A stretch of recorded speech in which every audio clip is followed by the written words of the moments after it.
আসসালামু আলাইকুম, আশা করি আপনারা সবাই অনেক ভালো আছেন। আসুস নিয়ে আসলো 100% DCI P3 কালার গামুট সম্বলিত OLED প্যানেলের ডিসপ্লে দিয়ে তাদের নতুন ল্যাপটপ Zenbook 5401 এই মডেলটি প্রায় 92% স্ক্রিন টু বডি রেশিও থাকা স্টাইলিশ এবং থিন এই ল্যাপটপটি বেশ কিছুদিন ধরে আমার কাছে রয়েছে। আজকে নিয়ে এসেছি এই ল্যাপটপটির ক্লিন একটি ওভারভিউ। সো পুরো ভিডিও জুড়ে সঙ্গে থাকবো আমি ফারাবি, আপনারা দেখছেন প্রযুক্তি। চলুন তাহলে শুরু করি।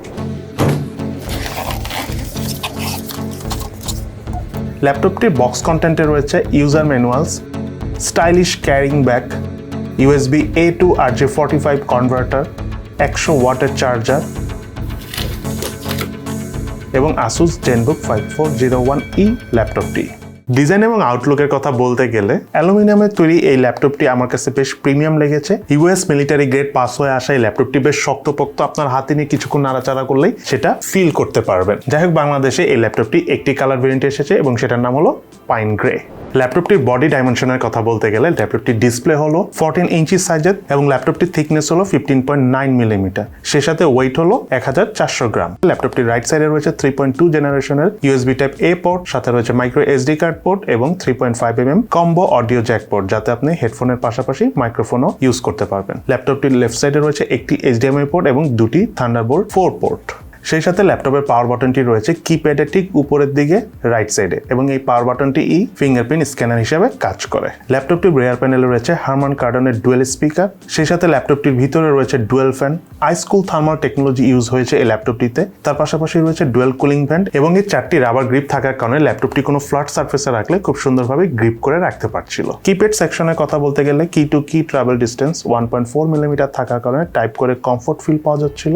সেই সাথে কিগুলো বেশ স্ট্রং লেগেছে, লং টাইম অনায়াসে ইউজ করা যাবে। স্পিল রেসিস্ট্যান্ট এই ল্যাপটপটির কিবোর্ডের একটা সুবিধা হলো আপনার হাতে থেকে যদি কোনো কারণে 2-1 ফোঁটা পানির ছিটা ফোটাও পড়ে যায় তাহলে ল্যাপটপের কিবোর্ডের ভিতর দিয়ে মাদারবোর্ডে সেই পানিটা পৌঁছাবে না। বাট তাই বলে আপনি কিন্তু আবার পানি ঢেলে ট্রাই করে দেখবেন না, বিকজ ল্যাপটপটিতে কিন্তু IP68 এর মতো কোনো ধরনের সার্টিফিকেশন নেই। সেই সাথে কিবোর্ডের নিচে যে টাচপ্যাডটি রয়েছে তার উপরে রাইট কর্নারে প্রেস করলে আপনি পেয়ে যাবেন নাম্বার প্যাড, যেটা অনেক ইম্পর্টেন্ট একটা ফিচার স্পেশালি অফিসিয়ালসদের জন্য। একটা বিষয় বলে রাখি, আপনারা যখন ওই নাম্বার প্যাডটা ইউজ করবেন তখন কিন্তু আপনি ইজিলি সে টাচপ্যাডটাও ইউজ করতে পারবেন। এমন না যে আপনি নাম্বার প্যাড অন করলে টাচপ্যাড কাজ করবে না, দুটো একসাথেই ইউজ করা যায়। 16:10 রেশিও সম্বলিত এই ল্যাপটপটিতে রয়েছে OLED প্যানেলের টাচ ডিসপ্লে, সাথে রয়েছে 90Hz রিফ্রেশ রেট এবং এই ডিসপ্লেতে আপনি চাইলে মোবাইল ফোনের মতো স্টাইলাসও ইউজ করতে পারবেন। 2.8K রেজুলেশন থাকে ডিসপ্লেটির। স্পেসিফিকেশন হলো 2880x1800 pixel. Display pick brightness হলো 550 নিটস। 100% DCI P3 কালার গামুট থাকা এই ডিসপ্লেতে রয়েছে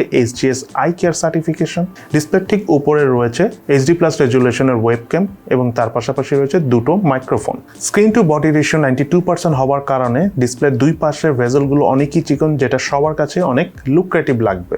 180 ডিগ্রি ভিউইং অ্যাঙ্গেল হওয়ার কারণে বেশ ভালো লাগছিল। তার পাশাপাশি 2.8K রেজুলেশন হওয়ার কারণে ডিসপ্লেটিও বেশ ব্রাইটার এবং ভাইব্রেন্ট লাগছিল। যারা অনেক মুভি ওয়াচ করে থাকেন তাদের কাছে ডিসপ্লেটি অনেকই ভালো লাগবে। আসুসের এই OLED প্যানেলের ডিসপ্লেটি নিয়ে আপনাদের কাছে কিছু কথা বলার রয়েছে, বিকজ অনেক বিষয় আছে আমাদের মধ্যে, অনেকে আমরা এই বিষয়গুলো ক্লিয়ার না যে IPS LCD panel, OLED panel, OLED প্যানেলে কি কি এক্সট্রা সুবিধা রয়েছে যেটা আসুসের এই ডিসপ্লেতে আমরা পেয়ে থাকি। সো আমি সেই বিষয়গুলো নিয়ে কথা বলবো। তার মধ্যে নাম্বার 1-এ যে কথাটা না বললেই নয়, সেটা হলো এই ডিসপ্লেতে যে DCI P3 কালার গামুট রয়েছে এর কারণে আপনি ব্রাইটার লুকস পাবেন, ব্রাইটার একটা ফিল পাবেন। নর্মালি যেটা থাকে যে sRGB কালার থাকে 100% IPS LCD প্যানেলে, তার থেকে DCI P3 কালার গামুট 100% থাকার কারণে আপনি আরো ভাইব্রেন্ট বা একটা কালার টোনটা খুব ব্রাইটার পাবেন। নর্মাল IPS ডিসপ্লে প্যানেলগুলোতে কিন্তু আপনার যে ব্লু লাইটটা থাকে সেটা কিন্তু অনেক বেশি থাকে, কিন্তু এই OLED প্যানেলের ল্যাপটপটাতে কিন্তু প্রায় 70%-এর মতো কম আসবে, যেটা আপনার চোখের জন্য কিন্তু খুবই ভালো। এবং আরেকটা ইম্পর্টেন্ট বিষয় হলো আসুসের এই ল্যাপটপটিতে রয়েছে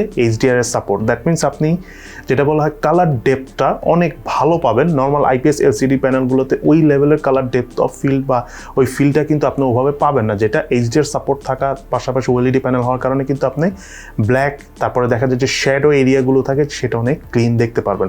এবং সবচাইতে বেশি ইন্টারেস্টিং জিনিস হলো 0.2 মিলিসেকেন্ড রেসপন্স টাইপ হওয়ার কারণে আপনি ধরেন কোনো অ্যাকশন সিন দেখতেছেন বা কোনো ফাস্ট মুভিং কোনো সিন দেখতেছেন, সেটা আপনি খুব ক্লিয়ার দেখতে পারবেন। আপনার কাছে অনেকই ভালো লাগবে নর্মাল যে কোনো ডিসপ্লে প্যানেলের থেকে OLED প্যানেলে।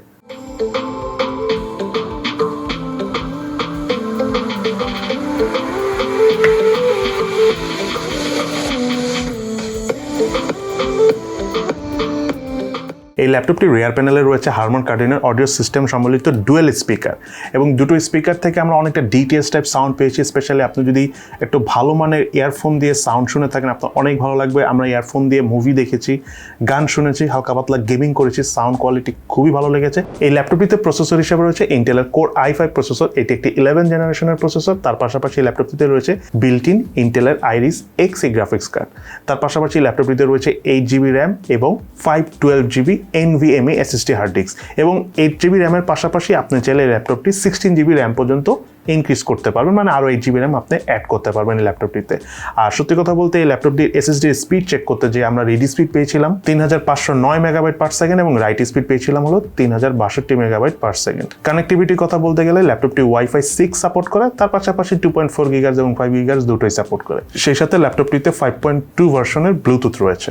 ল্যাপটপটি দিয়ে আমরা বিভিন্ন রকম টেস্ট করার সময় অফিসিয়াল পারফরমেন্স চেক করতে চাই। ওয়ার্ড এবং এক্সেল খুব ইজিলি ইউজ করতে পেরেছে, বেশ কমফোর্টেবল ভাবে ইউজ করা যাচ্ছিল। যারা ডে টু ডে অফিসিয়াল কার্যকলাপ করে থাকেন তাদের কাছে এই ল্যাপটপটি ইউজ করে অনেকই ভালো লাগবে। গ্রাফিক ডিজাইন পারফরমেন্সের কথা বলতে গেলে আমরা ফটোশপ ইউজ করেছি, সেখানে যথেষ্ট ভালো লেগেছে। ইলাস্ট্রেটর ইউজ করতে যে একটু হেভি ইউজ করার সময় আমরা কিছুটা ল্যাগিং পেয়েছি, সেটা খুবই স্বাভাবিক কারণ ইলাস্ট্রেটর অনেক হেভি একটা অ্যাপস। বাট ওভারঅল আমি মনে করি গ্রাফিক ডিজাইন পারফরমেন্স আমার কাছে আপ টু দ্য মার্ক মনে হয়েছে ল্যাপটপটিতে। তার পাশাপাশি এই ল্যাপটপটি দিয়ে আমরা ভিডিও এডিটিং করেছিলাম 1080p রেজুলেশন দিয়ে। 4K তো আমরা কিছুটা ভিডিও শুট করেছি, বাট 4K তে সবচেয়ে বেটার হয় আপনি যদি একটা প্রক্সি ফাইল তৈরি করে সেটা দিয়ে এডিট করেন, তাহলে আপনি খুব স্মুথ ভাবে এডিট করতে পারবেন। বাট যে কথাটা না বললেই নয়, এই ল্যাপটপটি দিয়ে কিন্তু আমরা রেন্ডারিং করেছিলাম 1080p একটা ফাইল, একটা ভিডিও, সেটা ছিল প্রায় 7টা বা 8টা লেয়ারে। সো 10 মিনিটের সেই ভিডিওটি 1080p রেজুলেশনে আমাদের সময় লেগেছিল 23 মিনিটের মতো। বাট সেম ভিডিওটাই আমরা যখন 3টা লেয়ার দিয়ে রেন্ডারিং করেছি তখন আমাদের সময় লেগেছিল 9 মিনিটের মতো। সো ওভারঅল আমি মনে করব এই ল্যাপটপের যে বিল্ট ইন গ্রাফিক্স কার্ড রয়েছে এবং তার পাশাপাশি কোর i5 11 জেনের প্রসেসর সহ ওভারঅল আমি যথেষ্ট ভালো একটা পারফরমেন্স পেয়েছি। আর স্পেশালি এই পারফরমেন্সটা ভালো পেয়েছি তার অন্যতম প্রধান কারণ হলো ল্যাপটপটিতে কিন্তু NVMe এর একটা SSD হার্ড ডিস্ক রয়েছে, যেটা খুবই ইম্পর্টেন্ট রেন্ডারিং করার সময়। তার পাশাপাশি ল্যাপটপটি দিয়ে আমরা গেমিং করতে যে ভ্যালোরেন্ট গেমসটা খেলেছি, বেশ ভালোভাবে গেমটা হ্যান্ডেল করতে পারছিল এই ল্যাপটপটি। ল্যাপটপটির হিটিং এর কথা বলতে গেলে আমরা যখন রেন্ডারিং করেছি তখন আসলে ফুল স্পিডে ল্যাপটপটা চলেছিল। সো ওই সময় আমরা হালকা পাতলা হিটিং এর দেখা পেয়েছি, তবে সত্যি কথা বলতে কি এক্সট্রিম লেভেলের হিট হয় না। নর্মালি ফ্ল্যাট সারফেসে যদি আপনি রেখে ল্যাপটপ ইউজ করেন তখন খুব একটা হিট এমনিও হয় না। আপনারা যদি কখনো সফট সারফেস বিছানা বা বালিশের উপর রেখে ইউজ করেন সেই ক্ষেত্রে আসলে ল্যাপটপ হিট হয়ে থাকে নর্মালি। বাট নর্মালি আমরা যেভাবে ইউজ করছি আমরা সেই লেভেলের হিটিংয়ের দেখা এই ল্যাপটপটি থেকে পাইনি, বিকজ এই ল্যাপটপের কুলিং সিস্টেম কিন্তু যথেষ্ট ইমপ্রুভড একটা কুলিং সিস্টেম ইউজ করা হয়েছে এখানে। ল্যাপটপটিতে রয়েছে 63 ওয়াট আওয়ার্সের 3 সেল লিথিয়াম আয়নের একটা বিশাল ব্যাটারি, সাথে রয়েছে 100 ওয়াটের চার্জার। ল্যাপটপটি আমাদের সম্পূর্ণ চার্জ করতে 55 মিনিট থেকে 1 ঘন্টার মতো সময় লেগেছে। লং টাইম ভিডিও ওয়াচ করে বা হেভি ইউজ করে আমরা প্রায় 5 ঘন্টার মতো স্ক্রিন অন টাইম অর্থাৎ চার্জ ব্যাকআপ পেয়েছি, এবং তার পাশাপাশি হালকা পাতলা ইউজ অর্থাৎ বেসিক ইউজ করে আমরা প্রায় 8 ঘন্টার মতো চার্জ ব্যাকআপ পেয়েছি এই ল্যাপটপটি থেকে। এবার শুনে আমরা জেনে নিই এই ল্যাপটপটি কি কি ল্যাকিংস অর্থাৎ দুর্বলতা রয়েছে এবং তার পাশাপাশি ল্যাপটপটি কি কি বেস্ট সাইড অর্থাৎ ভালো দিক রয়েছে। প্রথমে চলুন আমরা জেনে নিই এই ল্যাপটপটি কি কি ল্যাকিংস অর্থাৎ দুর্বলতা রয়েছে।